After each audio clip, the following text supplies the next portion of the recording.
I'm national correspondent Kayla Gaskins in Washington. In Minnesota, a massive fraud scandal is gaining national attention. Federal prosecutors say at least $1 billion in taxpayer funds, money intended to feed children during the pandemic, was stolen in a widespread scheme. A $1 billion fraud scandal is shaking Minnesota politics and putting Governor Tim Walz on defense. Do you take responsibility for failing to stop this fraud in your state? Well, certainly I take responsibility for putting people in jail. Prosecutors say over $1 billion in taxpayer funds was stolen. Money meant to feed children, house the homeless, and treat those with autism. Those convicted so far are mostly members of Minnesota's Somali community, accused of billing the state for services that never existed. President Trump slamming Governor Walz for allowing this rampant fraud to happen on his watch. I think there's something wrong with him. Anybody that would do what he did, anybody that would allow those people into his state and pay billions of dollars out to Somalia. We give billions of dollars to Somalia. I will note, it's not just Somalis. Minnesota is a generous state. Minnesota is a prosperous state, a well-run state. We're AAA bond rated, but that attracts criminals. The first fraud charges came in 2022 against Feeding Our Future, accused of using taxpayer money for luxury cars and real estate instead of food for kids. But state officials had raised red flags 2 years earlier, questioning suspicious invoices. The New York Times reports the group pushed back, warning the state that delaying approval for minority-owned businesses would lead to a racism lawsuit. A later state audit found some officials were hesitant to crack down, fearing racism accusations in the post-George Floyd climate. House Majority Whip Tom Emmer is now calling on the Justice Department to investigate reports that money stolen from Minnesota through these fraud schemes may have been funneled into the hands of Al-Shabaab, a Somali-based terror group. In Washington, I'm Kayla Gaskins. I'm Matt Gelka in Washington, where the president went on a disparaging rant against the Somali community in Minnesota this week as the state prepares for a new ICE crackdown. Immigration and Customs Enforcement launched an operation reportedly targeting Somali nationals in the Minneapolis-St. Paul region of Minnesota Wednesday. The new enforcement coming after the president ripped into the Somali community. I don't want them in our country, I'll be honest with you, okay? Somebody would say, oh, that's not politically correct. I don't care. I don't want them in our country. Their country's no good for a reason. Their country stinks. And we don't want them in our country. I could say that about other countries, too. Minnesota is home to the largest Somali community in the country, and the Trump administration is investigating a $1 billion fraud claim in the state where public assistance tax dollars have allegedly been funneled to terrorist organizations based in Somalia. Trump targeted Somali-American Congresswoman Ilhan Omar in his rant. We're going to go the wrong way if we keep taking in garbage into our country. Ilhan Omar is garbage. She's garbage.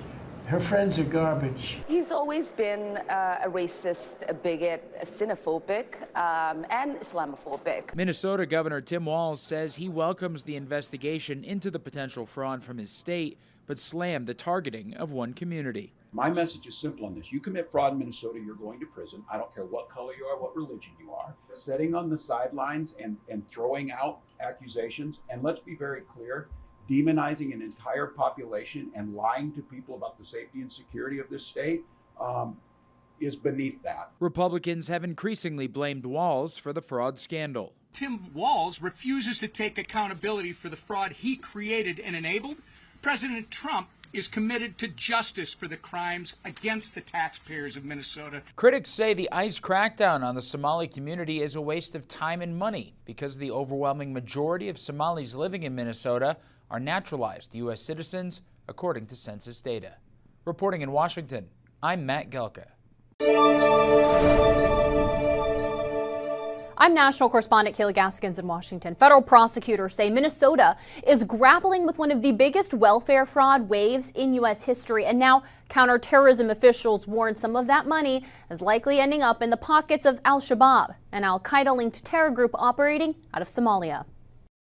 Is the biggest funder of Al-Shabaab, the al-Qaeda-linked terror group in Somalia, actually the Minnesota taxpayer? A federal investigator says yes. An alarming claim first reported by City Journal, which spoke with multiple former federal agents. The U.S. Attorney's Office has charged dozens of defendants across multiple schemes, including housing aid fraud, pandemic child nutrition fraud, and false billing for autism therapy.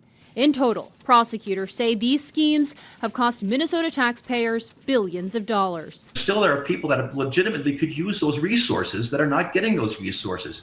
It's past criminal. Minnesota is home to one of the country's largest Somali communities. Former state fraud investigator Keish Magan, himself a Somali American, wrote last year that it's uncomfortable and true that nearly all defendants in these major fraud cases come from that community. They have taken advantage of the most generous country in the world and one of the most generous states in that country. And according to City Journal, some of the stolen money was sent overseas through informal cash transfer networks. Investigators say once that cash arrived in Somalia, al-Shabaab took a cut, whether the sender intended that or not. Pretty much across the board, people that I spoke to said there really isn't a law enforcement solution to this problem. As you said, that's simply playing whack-a-mole. People pretty consistently told me that, there needs to be a policy change here. Critics claim Minnesota leaders have tiptoed around the issue, fearing a backlash from the state's powerful Somali American voting bloc. In Washington, I'm Kayla Gaskins.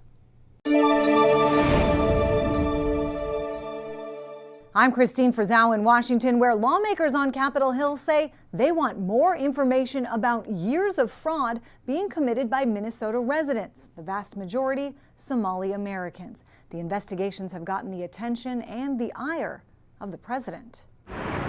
The Somali community in Minnesota, top of mind in recent days for President Donald Trump. These Somalians have taken billions of dollars out of our country. They've taken billions and billions of dollars. The president appearing to refer to recent investigations showing widespread fraud in Minnesota. The majority of those charged, members of the Somali community, including the case of Feeding Our Future, a false charity said to be providing meals given $250 million under the federal child nutrition program. Hundreds of millions of dollars were diverted, again, by several dozen Somali nationals who took the money they were supposed to be using to feed children and, in fact, were pocketing for criminal instances. There are more examples, not only of fraud perpetrated by those in the Somali community, most of whom are U.S. citizens, but of a concerted effort by government officials to cover it up. The corruption went on and on and on for years because there was this climate of fear of wanting to raise these issues. They're concerned about, maybe being called racist or bigoted. House Oversight Committee Chairman James Comer sending letters to Minnesota's governor and attorney general, seeking information about why state regulators were reluctant to take action in response to allegations involving the Somali community, and related to accusations the Department of Human Services deleted data to cover up the rampant fraud. Congresswoman Ilhan Omar, who is herself Somali American and represents the region in Congress, was asked how the fraud got so out of control. I just think that a lot of the COVID programs that were set up, they were set up so quickly that a lot of the guardrails did not get created. Federal prosecutors have already said more indictments in these Minnesota cases are coming. It will be front and center on Capitol Hill and in Minnesota, where Governor Tim Walz is running for a third term. I'm Christine Frizzau for the National News Desk. See a huge focus on bringing negativity to the Somali community and connecting them to the Feeding Our Future scandal. But what we have to remember is, number one, that was a very, very, very small group of individuals involved in that fraud. They're being held accountable under the law. Many, if not all of them, will face time in prison. But the face of that scandal was actually a white woman named Amy Bach.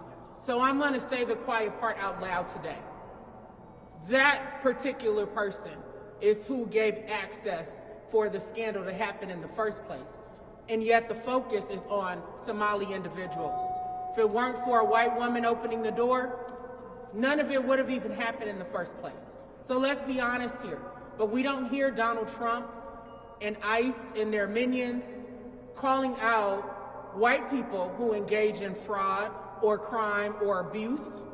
And I'm from a community that has unfortunately been impacted as a result of white people's crimes against black people that have gone unrecognized, that have never been addressed, and where we continue to be mistreated and stereotyped, even though our community for decades upon decades have been the ones who have suffered as a result of white privilege, white power, and white supremacy. He's wrong, and we want them here. Somali people have been an extraordinary benefit. I'll say it again. Somali people have been a benefit to our city for longer than I have been in our city. They have started businesses and created jobs. They have added to the cultural fabric of what Minneapolis is. They were welcoming to me when I first came out to Minneapolis. In fact, they were one of the first groups that I myself got to know. To, again, villainize an entire group is ridiculous under any circumstances. And the way that Donald Trump is consistently doing it, I think calls into question major constitutional violations. And it certainly violates the moral fabric of what we stand by in this country as Americans. Washington looking into the rampant state fraud in Minnesota that's already led to dozens of indictments. The U.S. House Oversight Committee and the Treasury Department both launched investigations into the massive fraud scheme lawmakers say used taxpayer dollars to fund terror groups overseas. Oversight Committee Chair James Comer said Minnesota Governor Tim Walz was warned about massive fraud in a pandemic food aid program for children, yet he failed to act. Instead, whistleblowers who raised concerns faced retaliation. Because of Governor Walz's negligence, criminals, including Somali terrorists, stole nearly $1 billion from the program while children suffered. And one of the journalists who uncovered the scandal says the massive operation was extensive and expanded over many years. It's not just a single billion, but sources in Minnesota tell me it's multiple billions of dollars that have been stolen by Somali migrants, predominantly in Minneapolis. They were doing things like faking autism diagnoses, faking autism treatment plans, opening up fraudulent autism centers, and then bilking hundreds of millions of dollars from taxpayers. This is the biggest systematic fraud scandal, and it's not just a few isolated individuals. I think we're looking at hundreds of Somali families and really widespread recognition within the Somali community. Developing this morning, the Department of Homeland Security linking multiple Democratic lawmakers in Minnesota to an illegal Somali national arrested as part of the immigration crackdown there. Abdul Dahir Ibrahim entered the U.S. in 1995 after being deported from Canada, where he was charged with welfare and asylum fraud. He had been living in Minnesota despite an order by an immigration judge for his removal back in 2004 because of his extensive history of fraud charges. He was finally arrested by ICE agents last week. DHS did post these pictures online of Ibrahim with multiple Democrats they say have allowed him to keep living in the U.S. under sanctuary policies, including failed Minneapolis mayoral candidate Omar Fattah, Congresswoman Ilhan Omar, and Governor Tim Walz. At the same time, the Centers for Medicare and Medicaid Services is threatening to cut off funding to Minnesota over concerns of fraud in the state. It's true. A Somali fraud ring in Minnesota stole over $1 billion from Medicaid. How did this happen? Well, Medicaid programs are run by the states, which in Minnesota means the Tim Walz administration. Governor Walz and the state's other Democrats rely on Somali votes to get elected, so they decided to look the other way because they were afraid of, quote-unquote, political backlash. Our message to Walz is clear. Either fix this in 60 days or start looking under your couch for spare change, because we are done footing the bill for your incompetence. Governor Walz is also under investigation by the House Oversight Committee. Last week, Chair James Comer gave him a December 17th deadline to provide documents and records related to the investigation.